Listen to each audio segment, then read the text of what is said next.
What's up, internet? My name is Kyle, back with another video about cameras, tech, and all that good stuff. Today is another tips and tricks video for your Sony A6000.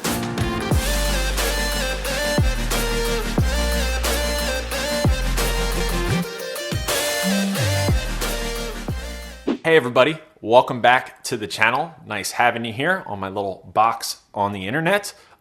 This is the 5th tips and tricks video I've done. I have a playlist of all the tips and tricks videos, and in this video, I'm gonna put in the description links to all of the different tips and tricks that I've talked about in those videos, so you can just click a thing and you can go to the thing and learn about the thing. With all of that said, let's get to tip number 1. A lot of people will know this setting in the camera, but I've also gotten a lot of questions or comments on YouTube or Instagram and stuff like that, and that's how do I view videos on my actual camera after I've taken a video. Some people are locked into a setting where they can only see still photos and not videos, and this is how you change that. So as with most settings, you hit the menu button to start off, and then you're gonna go over to the play button tab, which is the 5th tab in the menus.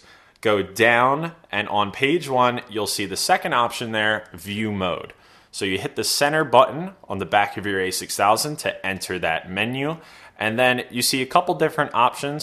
If you go all the way up to date view, it's the first option on this page, and hit the center button on your A6000, it's gonna take you into a calendar.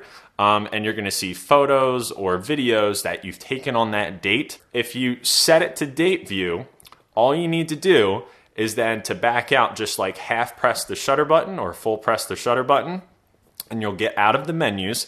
And then what you wanna do is then hit the play button, which is how you normally just go straight to reviewing photos or videos. And now that you've set it to date view, if you go back and forth through your photos, you will now see both photos and videos. Okay, and before we go to the next tip, I wanna thank Skillshare for sponsoring this video. If you guys don't know what Skillshare is, it's basically an online learning platform where creators like myself have put courses for you to learn new skills. What I really like about Skillshare is that the courses are broken down in different segments. You don't have to watch the entire video of a course if you don't want to. You can skip around and it shows you different segments of the video with little titles. Skillshare is very affordable. It's less than 10 bucks a month, and you can use the link in the top line of my description for 2 months free for Skillshare. I think it is definitely worth a try. I'm super grateful to Skillshare for sponsoring me, and I really like their platform. Okay, and now back to the tips, and this is actually a really quick tip, and I feel like I've covered it in another video, but when going through doing the timestamps, I actually haven't included this in a previous video. I can't believe it, but anyway, turning off the beep when you use autofocus in autofocus single. In autofocus single shot, you hear that beep once you get the little solid green box when you finally nail focus, and sometimes that can get a little annoying. I myself actually turn this off. If you're in AFC, you're not gonna hear the beep. It's only when you're in autofocus single shot mode, but this is how you turn off that beep. So you're gonna hit the menu button to get into your settings, and then you're gonna go over to the toolbox icon, which is the last tab. It is the 6th tab in the menu. And then you're gonna go down, and on page 1, you go all the way down to audio signals. And then you just simply hit the center button on the back of the A6000, and then you'll see your option to turn it on or turn it off. If you turn it on, which I believe the camera defaults to it on, that is the little autofocus beep that everybody knows and maybe doesn't love. So that's how you turn it off. There you go. Okay, and tip number 3 is viewfinder or monitor brightness. So I feel like with the A6000 being a little bit of an older, guy out there, a little older camera, some people might not be a huge fan of the electronic viewfinder or the LCD screen that it has and might think it's outdated, which it kind of is a little bit. But if you want to make it brighter, this is how you do so. So just like the last tip, you're going to hit the menu button and you're going to go to the toolbox tab, which is the sixth tab in the menus. And then it's on page 1, right at the top, you have monitor brightness and viewfinder brightness. What you can do is you can hit the center button to go into that setting. So for the viewfinder brightness, the camera is actually going to tell you on the back of the screen to look in the viewfinder so you can change the brightness in there. Me personally, I have it at +2. So it's very bright in there, and then I match that on my LCD,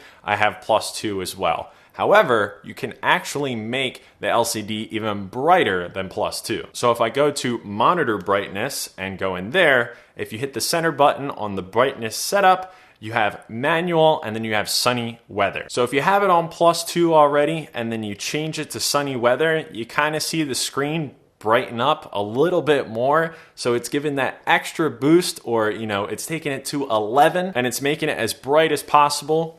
Obviously, this is probably not the best thing for your battery in terms of battery life, but if you want a brighter screen or the brightest setting for the screen, it's going to be sunny weather. Okay, and the next tip is actually something that I didn't find out for a very long time when I had this camera, and I think you guys are going to really enjoy it, and that is deleting multiple photos on this camera, in camera, at the same time. Okay, so what you're going to do is you're going to hit the menu button. Who would have guessed you're going to hit the menu button? So you're going to go over to the 5th tab, the play button, and then you're going to scroll down a little bit. Page 1, first option, delete. Hit the center button on delete, and then it'll give you the glorious options of multiple images or all with this date. So obviously multiple images, you can select multiple images and delete those, or all with a specific date. So if you want to delete all photos taken on this day, you can just delete them in one fell swoop. Now for multiple images, when you hit the center button on multiple images, it's going to take you to the normal playback kind of area.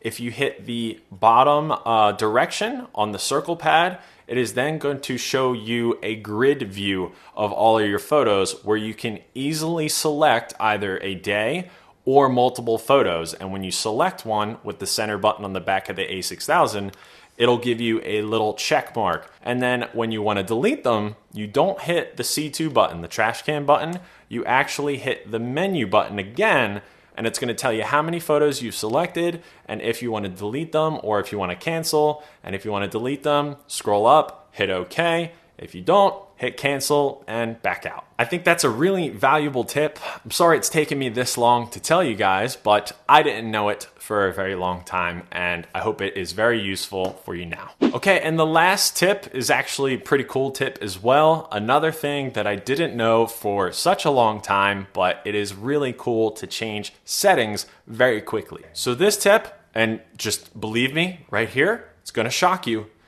It's not in the menu button. I'm not lying. I'll show you. I'll show you right now. You're going to hit the FN button, or the function button. It's going to show you your 2 rows of all your quick settings that you may have set up. And you can, scroll through this with the directional pad. And once you find a setting that you want to change, you could hit the center button and dive in and change it that way. Or you could just use the scroll wheel and switch back and forth through settings in this little kind of hidden menu. This kind of blew my mind. I did it on accident one day when I hit the scroll wheel when I was in the FN section, and I was like, oh, wow, you can do that. You don't have to drill in and then move around with the directional pad. You can just do that, and I think it's super awesome to be able to switch that. It is way less presses in the long run. And I really, really, really like that. And I can't believe how long it took me to figure that out. But now you guys know, use the scroll wheel when you're in the FN menu and you can switch stuff really quickly. Okay guys, that is gonna do it for this video. I hope you enjoyed the tips and tricks. I love making these videos. This is technically the 6th, but it is the 5th in the series of tips and tricks videos. Hopefully you learned something, and hopefully it makes using your camera a little more fun and a little easier than it was before. Thank you guys so much for sticking with me and watching this video. I will see you guys in the next episode. Later.